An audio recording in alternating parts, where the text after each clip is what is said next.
Oui, bonjour. Comme vous voyez, je suis en train de faire mes cheveux. Là, je vais essayer de faire cette formule de juste parler. C'est ça, de juste parler, de voir, de mettre état devant vous. C'est quoi mes projets? Qu'est-ce que je veux faire? C'est ça. C'est quoi mes visions? Qu'est-ce qui arrive? Et aussi certaines astuces pour partager. Au fond, rien de structuré, très relax, mais au moins quelque chose, de parler de choses inspirantes pour dire bonjour à tout le monde, coucou. Et comme une formule en direct, mais sans être en direct, comme une vidéo. Au fond, c'est pour plus passer mon temps quand je tresse mes cheveux. Ça, c'est une période où je peux juste tresser mes cheveux.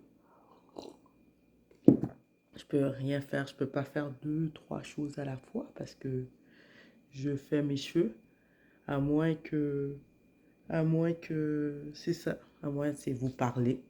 Ça, c'est la seule chose que je peux faire à la fois quand je fais mes cheveux, quand je tresse.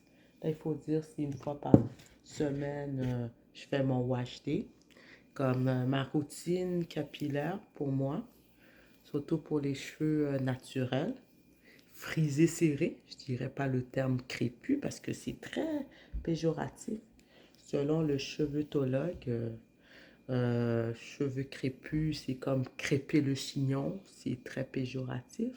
Alors on pourrait dire cheveux frisés très serrés. C'est le terme que nous avons, qui est le plus approprié, malgré que c'est plus long. On n'en a pas un seul mot, alors comme quelque chose de moins péjoratif, que c'est notre cheveu naturel, c'est pas une maladie, c'est pas une, c'est tout simplement on est né comme ça et ça a une utilité vraiment, franchement ancestrale, c'est que quand, quand il fait très chaud, quand il y a beaucoup de soleil, ça remplace un chapeau, c'est comme un parasol capillaire, c'est parfait, c'est que ça pénètre moins notre tête, notre cerveau, quand on est dans le grand soleil. C'est ça qui a sauvé nos ancêtres sur la plantation. Alors, il faut être fier. Il faut vraiment être fier de nos ancêtres. Ça, peut-être on va aligner sur la discussion là-dedans. Comment être fier de nos ancêtres, comment être fier de notre origine et être à la recherche. Présentement, moi, je suis à la recherche de mes origines. C'est une grande aventure. C'est que malheureusement, historiquement, surtout quand on vient de... On est né, nos origines, c'est dans les Caraïbes, dans les îles de Caraïbes, même en Amérique du Sud. Il y a eu une genre de brisure avec nos ancêtres avant qu'on ait, que nos ancêtres aient été embarqués dans un écrier. Alors, il faut dire que être appelé nègre, c'est très péjoratif. C'est comme faire référence à cette triste période, mais sauf que mentalement, on est toujours mentalement, malgré que avec l'histoire, merci, nos ancêtres ont pu nous libérer de l'esclavage physique, on a une genre d'esclavage mental. Ça, très, c'est très, ça fait très mal, ça fait très mal mental, mais aussi, c'est que, qu'est-ce que je veux dire dans toute, quand même, sincère opinion, c'est que ça vient de nous, cet esclavage mental. Malgré peut-être, il y a eu beaucoup d'auteurs extérieurs, quand même beaucoup de formations. On a été dans des écoles, nos ancêtres, nos parents ont été dans des écoles, dans des grandes écoles, bof, en guillemets, dans les grandes écoles coloniaux, il faut dire, qui ont fait en sorte que on travaille qu'on travaille comme des esclaves, comme dans, non, qu'ils ont été instruits quand même, qu'ils ont payé beaucoup d'argent, que même leurs parents ont payé beaucoup d'argent pour les amener dans des écoles. Comme je sais, moi, ma grand-mère, elle a travaillé très fort dans sa vie. Ma grand-mère et mon grand-père aussi ont travaillé très fort dans leur vie. Ils ont fait beaucoup de commerce avec leur agriculture. Ils étaient des agriculteurs pour payer à tous leurs enfants, parce qu'ils en avaient beaucoup. Je pense qu'ils en avaient 13 à 9 à 13 enfants, là. C'est, c'est énorme. Il les a tout amenés à l'école. Ils ont tout instruit. Ou c'est pas toutes les, c'est leurs enfants, toutes mes oncles et tantes qui ont été, mes tantes, ça c'est sûr, toutes les tantes, ils ont toutes eu des grosses études, mais dans mes oncles, c'est pas toutes mes oncles qui ont été super loin, mais ils ont été des grands entrepreneurs agriculteurs quand même en échange. Mais ils ont pu aller, comme juste pour dire le sacrifice que ma grand-mère a fait pour les amener à l'école. D'où vient, je crois que j'ai beaucoup de caractéristiques face à ma grand-mère parce que quand j'ai ma fille Emilia, je veux lui donner le meilleur possible. Alors, c'est cette ressemblance-là, comme ils ont beaucoup. Mais par contre, qu'est-ce qu'ils ont appris? C'est que les écoles qui étaient données, c'était des frères et des sœurs qui étaient français. Ça, ça vient que c'est un peu colonial, des enseignements coloniaux, tu comprends? Ça vient un peu d'où vient, malgré qu'ils étaient très instruits, il y a eu beaucoup de complexes qui est sorti, beaucoup de brisures face à... C'était pas un endroit où ils promouvaient beaucoup nos valeurs ancestrales, nos valeurs d'être noir ou de notre nature, de nos cheveux. Comment prendre soin de nos cheveux, comment être fier de nos ancêtres, quel aspect, tous les aspects qu'on a, qui vient de nous, qui nous a permis de grandir, tout ça, c'est qui est de nous, franchement, quand même. Il ne faut pas se cacher, même la religion vaudou, c'est notre caractéristique, c'est notre culture, c'est notre appropriation. C'est que dans ces écoles-là, c'est sûr, la religion catholique, mais malgré que la religion catholique a été moins sévère que la religion protestante, ils n'ont pas accepté cette caractéristique du vaudou. Il faut dire que sûrement le vaudou, c'est ça, savoir, peut-être avec beaucoup, ça c'est qu'est-ce que j'aime beaucoup avec le pasteur Philippe qui a fait des études et doctorats. Il y en a plein d'Haïtiens qui ont fait des grosses études, des thèses de doctorat qui disent que hey, le vaudou, c'est pas si mauvais que ça, c'est la culture. Ça, je sais, je vais choquer du monde. Ça, j'aime. Bof. Ça, c'est plate de choquer du monde. J'aime pas choquer le monde, mais pour dire. Mais tout ce que je veux dire, c'est. Pourtant, je veux le dire d'une manière le plus bienveillante, avec le plus d'amour, c'est apprendre à s'aimer. Peut-être que je veux pas aventurer là-dedans encore. Je veux au moins m'aventurer sur quelque chose de base qui est comme nos cheveux. Nos cheveux, ça vraiment, avoir une fierté, dire que avoir les cheveux frisés, très serrés, c'est une fierté. Il faut apprendre à être fier et qu'on manque de connaissances. Qu'on dit, oui, j'ai appris selon mes recherches, bof, j'ai visionné beaucoup de vidéos YouTube, ça j'avoue, mais j'ai lu beaucoup de livres aussi. J'en ai lu des livres sur les cheveux, je vais continuer à en lire. Je pense franchement, là, avec le défi où je m'embarque, je vais je vais lire encore plus de livres là-dedans, faire plus de découvertes, plus de recherches sur mes origines, sur les cheveux. Sur les cheveux, franchement, et aussi mes origines. Ça fait partie, c'est un tout. Comme, qu'est-ce que... J'ai assisté à une conférence qui dit que la santé, nos physiques, ça vient de tout. C'est comme un pentagone, que notre santé est plus complexe que qu'est-ce qu'on apprend à l'école. Ça, c'est ça qui est intéressant, qui est très fun. Alors c'est pas juste une petite affaire, une petite pilule Quand on est malade, on prend une pilule et c'est merci, bonsoir. Non, non, non, c'est beaucoup plus complexe que ça. Et même, il y en a une, elle, je vais le dire, c'est Nancy O'Connor. Elle, elle a un parcours très intéressant. Il faudrait voir dans son profil Facebook. C'est elle qui est une des chefs, des leaders du défi 75 Hard Wheel and State. Ça, c'est plus version québécois de Andy Dandy. Bon, là, le nom de famille, je l'ai pas là, mais c'est lui qui est le grand fondateur de 75 Hard. Ça, c'est un défi très intéressant à connaître. Alors, moi, je vous invite à connaître ce défi-là, qui est pas facile, mais qui est possible, mais qui change une vie. Sérieusement, si vous réussissez à faire ce défi-là, si vous-même vous suivez, et même si vous échouez ce défi-là, je vous encourage à connaître, à poursuivre, je vous garantis, vous allez changer, ça va changer votre vie. Il va y avoir des choses intéressantes qui vont arriver. Alors, qu'est-ce que je veux dire? C'est que, parce que nous, il faut connaître, on est des êtres d'habitude. C'est les habitudes qui permettent d'avoir des transformations des choses.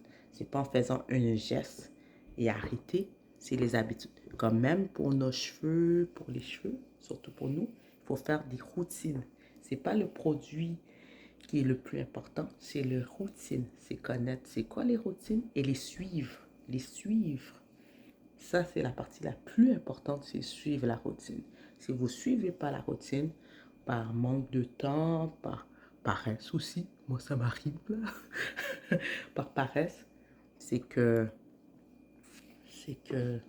c'est mortel. Ça, c'est sûr.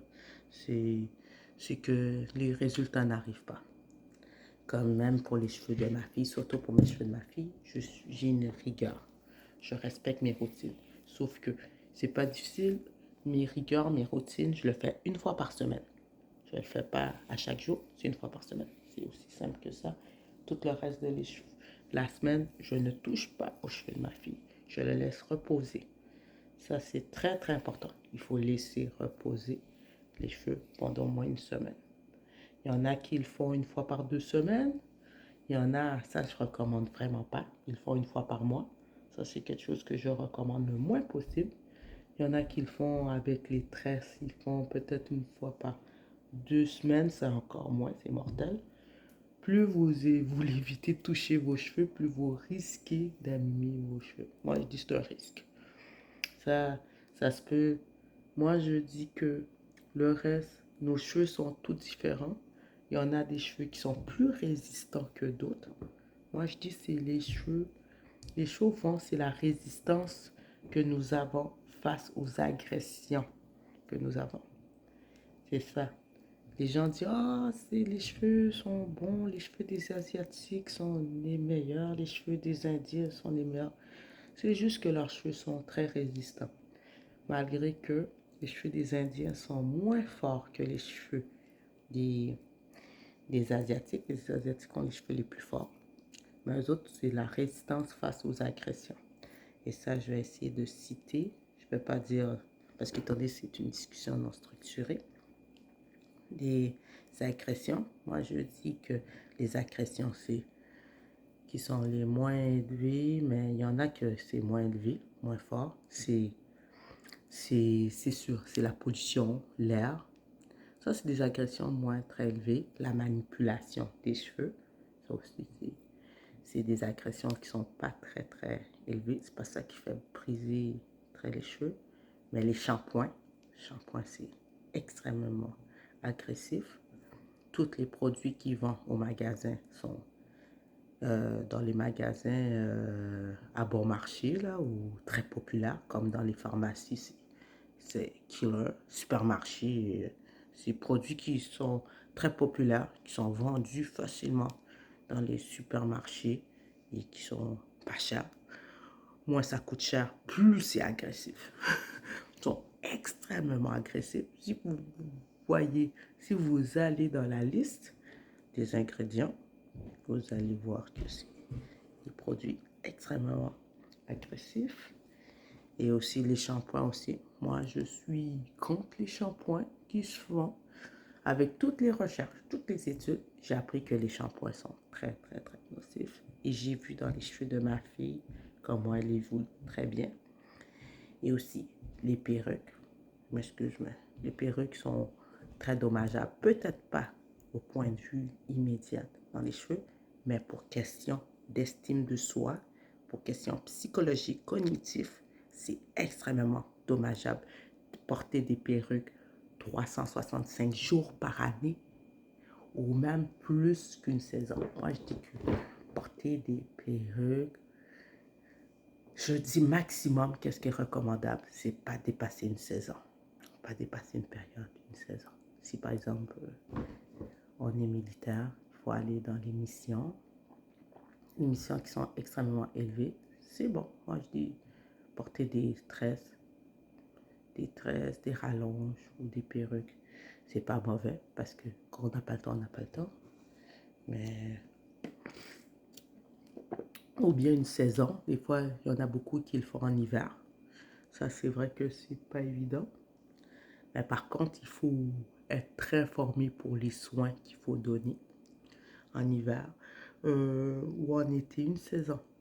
En hiver, moi, je ne conseillerais pas parce que c'est là où les cheveux ont besoin d'être hydratés le plus possible. C'est de l'hydratation massive parce que c'est sec. Il y en a beaucoup d'environnements, c'est le plus sec que c'est. Quand tu es dans une saison, tu es dans une température humide, c'est moins dommageable parce que nous, on a besoin de beaucoup d'humidité. Et c'est ça. Et comme on a les cheveux frisés, très serrés, ils ont leur utilité. Oui, il y en avait. C'est vrai qu'il y en a certains quand on va déménager dans d'autres pays, plus nordiques, tout ça, où il y a peu de soleil, c'est vrai que nos cheveux deviennent moins utiles à ces périodes-là. Mais par contre, on peut l'entretenir, on peut donner soin si on connaît les bons produits. Ça, les produits sont importants. Et la bonne routine à toucher. Mais moi, je dis, prendre soin de nos cheveux, laisse poser, c'est comme honorer nos ancêtres. C'est important d'honorer nos ancêtres. Ils ont risqué leur vie, ils ont vécu, ils ont eu beaucoup de pensées. Il faut être fier d'eux. Alors, c'est sûr, si une simple parler, c'est ça, je parle d'une manière le plus humble possible sur les cheveux. Et sérieusement, je trouve vraiment que il faut honorer, il faut prendre soin des cheveux. Moi, je prends soin de mes cheveux et aussi je les pose. Il y en a, je sais, il y en a beaucoup de mon entourage qui disent, oh, c'est pas si beau que ça, les tresses, ou c'est pas si beau, qu'est-ce que je fais? Mais au fond, moi, je m'en fous parce que je sais que j'ai un objectif et aussi, c'est question de fierté. Je suis fière de mes cheveux et mes cheveux, peut-être c'est pas parfaitement stressé, mais c'est, qu'est-ce que j'ai? Moi, je dis, regarde, c'est moi qui crée la vision de la beauté. Si je sais que la beauté, c'est relatif, c'est moi qui crée la vision de la beauté et c'est pas les autres qui vont la créer. Son opinion, malgré c'est aussi valable, ça lui appartient. Il y en a, j'écoute, j'ai beaucoup d'écoute face à la critique, face aux conseils des autres. Sauf que mais je peux aussi discerner. Si je vois que c'est une critique qui lui est propre, c'est juste son point de vue, je dis merci pour ton opinion, mais ça t'appartient et je continue mon chemin. Parce que, je m'excuse, mais c'est vous qui vivez avec ça. Il faut vivre pour être heureux, pour se sentir, s'aimer. Pas vivre selon dans le moule des autres. Parce que si vous êtes un carré et vous rentrez dans un moule rond, ça fait très mal. Ça fait super mal. Vous vivez mal. Alors, essayez de chercher des moules qui sont carrés si vous êtes carré. Comprenez? Vivez selon vous. Soyez confortable. Acceptez qui vous êtes. Et c'est ça. Ça, je peux dire, comme le soir, les gens disent, ah, comment avoir les cheveux en bonne santé et qui poussent, qui sont longs, si vous voulez avoir les cheveux longs, si vous voulez avoir les cheveux courts, au moins en bonne santé. Pour avoir les cheveux courts, quand ils sont en bonne santé, la formule est simple, vous les coupez. Malgré que ça coûte plus d'argent. Couper les cheveux, ça coûte plus d'argent, là. C'est pour ça, moi, je dis que quand vous allez chez un coiffeur, eux autres, leur intérêt, c'est pas que vous ayez des longs cheveux. Ça, non, ils n'auront aucun intérêt parce que ça leur coûte moins cher. Et aussi, c'est trop compliqué pour coiffer. Et ça, j'ai vu une vidéo qui était vraiment révélateur quand j'ai vu que il montrait un exemple d'une coiffeuse qui enlevait les cheveux qui découvrait les cheveux d'une de ses clientes qui était super long, super beau, super flamboyant et tout le stress ça l'a occasionné à la coiffeuse, l'avait fait à la blague, mais ça fait réfléchir, dire que oh, si je veux des longs cheveux, c'est pas le meilleur endroit à aller voir un coiffeur parce que les autres, leur intérêt, c'est que vos cheveux soient courts et couper vos cheveux. Parce que, ça, c'est une méthode à bon marché. Avec un ciseau, il vous charge. Moi, dans mon temps, ça fait très longtemps, là. Ça coûtait 15 dollars pour une coupe de cheveux. 15 dollars pour une coupe de cheveux. Vous comprenez? Moi, je trouve déjà c'est trop cher. Maintenant, avec l'inflation, la COVID, c'est sûr, ça coûte plus cher. Vous comprenez? Alors, attention quand vous allez au coiffeur. Si... Moi aussi, j'avais cette croyance-là. Je dis, oh, je vais avoir des beaux cheveux. Et je vais me permettre d'aller chez un coiffeur chaque mois pour avoir des beaux cheveux, des longs cheveux. Il y en a qui ont des beaux cheveux, des longs cheveux. Mais ceux qui ont des beaux cheveux et longs cheveux auraient pu, sans aller chez le coiffeur, auraient pu avoir des cheveux encore plus longs parce qu'ils auraient moins coupé. Ils me disent, oh, mais oui, je me suis fait couper les cheveux. C'est pas parce que c'est bon, là. Il y en a une légende urbaine qui dit, oh, le trimming, c'est bon, trimer les cheveux. C'est une légende urbaine. Excusez-moi, c'est une légende pour les coiffeurs, pour qu'ils puissent faire plus de cash. Mais ça, c'est mon opinion. Mais regardez la recette. Vérifiez les recettes des coiffeurs quand quand vous trimez vos cheveux ou quand vous ne trimez pas. Eux autres, c'est sûr qu'ils feront moins d'argent, là. Vous comprenez? Alors, moi, je ne crois pas à trimer les cheveux nécessairement. C'est vrai que quand c'est endommagé, par défaut, il faut le faire, mais faire ça d'une manière régulière. Moi, je dis trimer les cheveux, c'est une méthode dernier recours. Vraiment dernier recours, comme un genre de reset et prendre un soin. Et là, s'informer, s'instruire et donner des bons traitements, avoir des bonnes mesures. Ça, c'est ça la meilleure méthode. Et ensuite, quand je dis pour l'étape, pour prendre soin des cheveux, c'est faire des recherches, aller faire des recherches, lire beaucoup sur vos ancêtres, c'est quoi l'utilité, avoir une fierté, augmenter votre fierté, dire aimer les cheveux, donner toujours des mots d'amour à vos cheveux. Ça, c'est important. C'est plus complexe que ça, donner le soin des cheveux. Être moins stressé, comme toute l'éducation qu'on a eue, qui est très occidentale, l'éducation très occidentale, ne parle pas de la fierté de nos cheveux, surtout quand on vient d'une autre groupe, d'une autre communauté ethnique qui est loin des Occidents. Ça, c'est très, très dommageable. Quand je parle d'autres groupes ethniques, de, je parle des Indiens, des Asiatiques, c'est sûr des Noirs nous aussi, des Africains, des gens qui viennent de la Caraïbe, des Amérindiens, des hispanophones.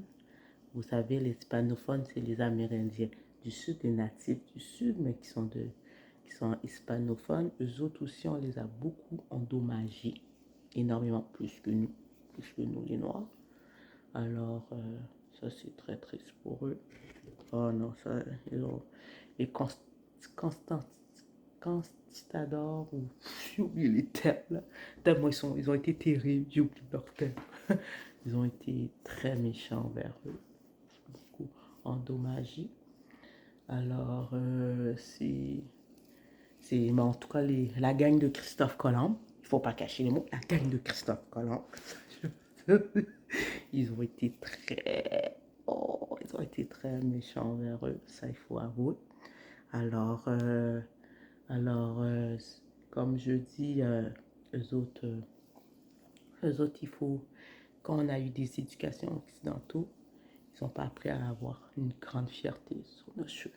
Moi, qu'est-ce que je fais? C'est lire des livres. Il faut revenir à la source. C'est important. Comme dans nos études, dans les études, il faut étudier pour la profession qu'on fait, pour les métiers, et aussi pour le développement personnel. Dans le développement personnel, j'ai compris, il faut aller faire la recherche, aller chercher dans les sources, dans notre source, dans nos ancêtres. Je sais, ça prend beaucoup de temps, c'est pas évident, mais il faut, c'est bon. Je dis c'est important de le faire. Alors, j'encourage beaucoup, j'encourage beaucoup les, les personnes à faire ça. En tout cas, aïe, je parle beaucoup trop. Il est déjà 26 minutes. Alors, je vais vous laisser. Mais merci de m'avoir accompagné malgré que je n'ai pas encore fini de tous mes cheveux. Mais je vais continuer moi-même, tranquille. Parce que mais si je suis contente de vous avoir accompagné, si pendant vous êtes en train de faire la cuisine tranquille, j'espère que tous mes mots réconfortants, tout ça, et à la prochaine. Et c'est sûr, je vais donner d'autres conseils. En tout cas, moi, qu'est-ce que je dis pour l'entretien des cheveux? Qu'est-ce qui est important? C'est faire la recherche, lire, lire des livres, commencer par la source, augmenter votre fierté.